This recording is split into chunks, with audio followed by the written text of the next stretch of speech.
When Allah says get young people married or get non-married people married, allow them to get married, this is a broad commandment. And who does it apply to? You would think it applies to people, okay, once this boy has graduated from school, once he's got a good job, once he's got a good amount of savings, once he's got a little bit of the return on investment paid back to his parents, once he's done all this, and this, and once, everybody else in the family is taken care of, then we'll think about getting him married. Because if we get him married right now, all of his attention will go to his wife. We're not going to get anything. So this is our son, this is our investment. We need to get our money's worth first before we allow him to get married. And even when we do get married, this needs to not just be a matter of our material gain, this is a matter of family pride. We need to make sure that's someone that we can show off, someone that we can be proud of and take lots of pictures and invite, have a huge gathering ceremony and be able to show that we married in an upper class family, etc., etc. So the considerations for how you get somebody married, you put age restrictions on your men and your women, as a matter of fact. And for women, it's the exact opposite.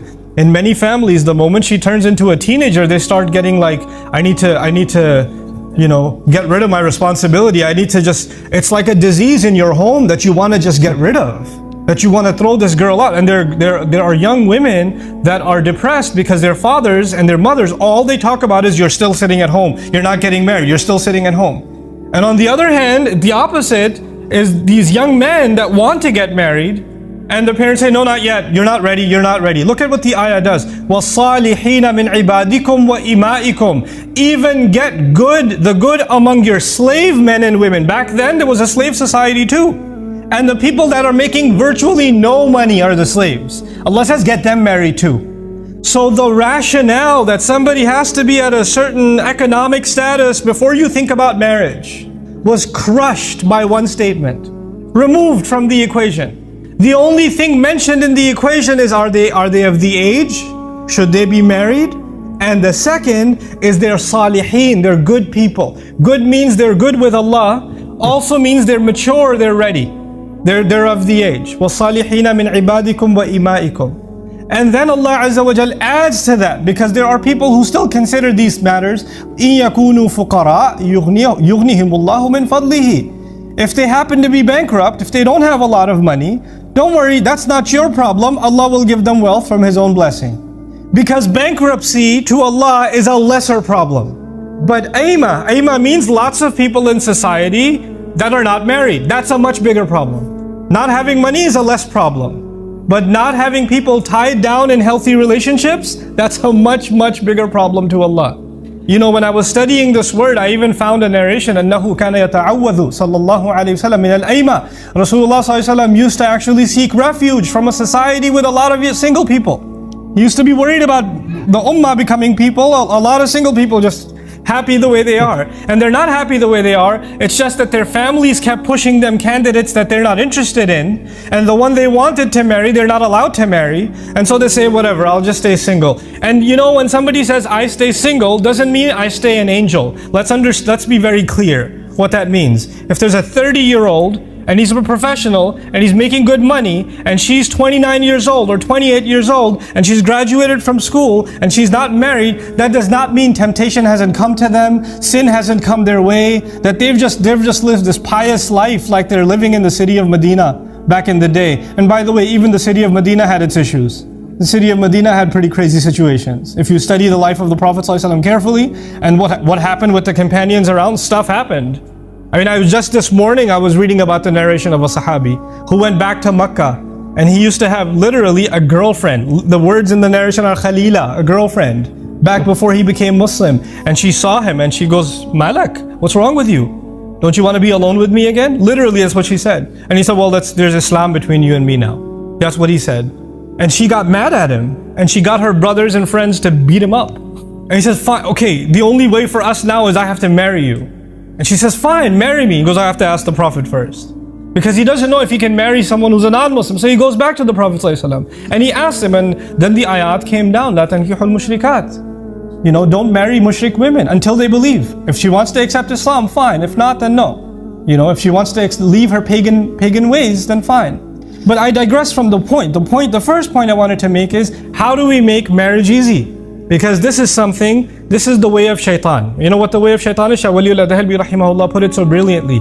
The way of shaitan in a society is, you make the haram easy and you make the halal difficult.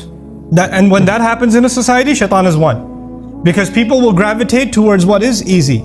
So today, if you want pleasure for your eyes, what can you capture on a screen, where the places you can go, the access that you have at your workplace, at your campuses, on your mobile devices, on social media platforms, on dating apps, you name it. All of that has become easy. And while the door to haram, to fulfill, because human beings, men will have desire for women, that's something Allah put inside them. It's not going to go away. Women will want companionship. It's something Allah put inside, it's in their nature. That's why families come together anyway. When that is the door to the unhealthy, the filthy, the impermissible is wide open, and then that young man comes to his parents and says, I think I need to get married. I know I'm only in my 3rd year of college, but this is getting out of hand, Mom. This is getting out of hand, Dad. And he doesn't say, Dad, my hormones are driving me crazy. Man, the girls on campus, I don't even know what to tell you. Seriously though, this one girl keeps texting me out. He's not going to talk like that to his dad or his mom. He's just going to say, Mom, I think I need to get married. He's going to code it in a nice way. And then what do parents do? They humiliate this young man. Oh, can't hold it in, huh? Can't control yourself? Well, I was 40 when I got married, and your father starts giving you lectures. Like, how are you 40? You're 50 now, So what we've done as parents oftentimes is oppress and suppress what naturally Allah put inside of us, especially in a time when the haram is wide open. Then you have to go out of your way to make the halal easy. You have to go out of your way, and you can only battle the haram by opening the doors to the halal. And to be able to say to our young men and women, this door is open for you. Before you ever even think about making a mistake, come talk to us. Let us know. Look, your family pride, you wanted your son or daughter to marry somebody within the race, within the city, within the village, within the extended cousins. God knows what you had in mind for them. You had all these dreams for them. If you wanted to have them marry within the village, why didn't you stay in the village? Why did you bring them here? Why did you let them go to college? Why did you let them see the world? You were trying to pretend that the world is still what it was. It's not. The world has changed. The world was even different from the Meccan Sahaba. When they moved to Medina, the Sahaba noticed, these are not like women of Mecca. This is different. Society was different for them. When people migrate, there's a new society. And we have to adapt to that. And to refuse to accept that is a form of oppression. It actually goes against the ayah that says, allow people to get married. Open that door up. Which comes to the next point.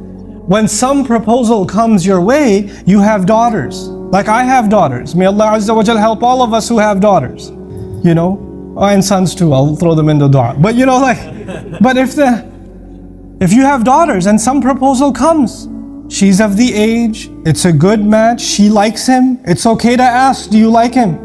It's not haram to ask, it's actually an important thing to ask, do you like him? She says, I don't like how he looks. Done, finished. You can't force them anymore. I'm not attracted to him. Astaghfirullah. That will come, Allah will put it in your heart. No, it won't. That's not how it works. If she says, I don't like him, he's too fat, he's too short, he's ugly, I don't like his personality, whatever she says, she doesn't even have to give you a reason. She doesn't. She could just say no. That's it. And by the way, later on in this ayah, I won't get time to get to it, but I'll just refer to the phrase, وَلَا تُكْرِهُ فَتَيَاتِكُمْ عَلَى الْبِغَاءِ. Don't force your young girls to rebellion. That's the phrase in the Quran. Don't force your young girls to rebellion. And the immediate interpretation actually of it was, don't make young women go into prostitution. Because in Medina, that's what they did with slave women. They used them to make money off of them as pimps, and they used to literally pimp them in the streets. That's what they did. And Quran came and spoke against that. But the phrasing Allah used wasn't just about prostitution. He made it wide open. Why is it wide open? When you force a woman to get married to someone she doesn't want to marry, when you put emotional pressure on her and say, if you don't marry him, nobody's gonna marry you, your family's gonna be humiliated, we've already printed the cards.